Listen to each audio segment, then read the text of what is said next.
দেশের আলোচিত অভিনেতা জায়েদ খান সম্প্রতি মালয়েশিয়াতে বাংলাদেশি কমিউনিটি একটি বিজয় দিবসের অনুষ্ঠানে গিয়েছিলেন।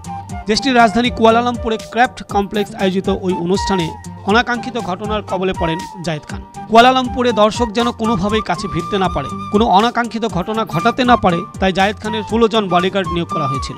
কিন্তু তারাও শেষ পর্যন্ত জায়েদ খানকে দর্শকদের কাছ থেকে রক্ষা করতে পারেননি। 4 জন পুলিশ ও 4 জন সিভিল দেহরক্ষী হিসেবে নিয়োজিত ছিল। কিন্তু জায়েদ খান আসার আগে থেকেই এখানে নানা ধরনের স্লোগান শুরু করে বাংলাদেশিরা। পরে আরও 8 জন দেহরক্ষী নিয়োগ দেয়।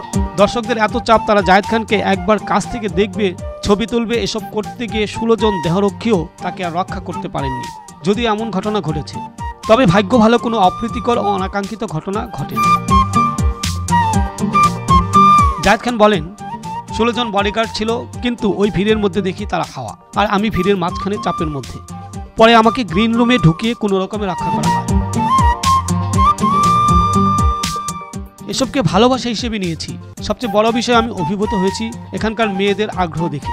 আমি নাচার সময় তারা মঞ্চে ফ্লাইং কিচ ছুড়ে দিয়েছিল, আমিও পাল্টা জবাব দিয়েছি। ফরিদুল ইসলাম অপু, আনন্দ টিভি।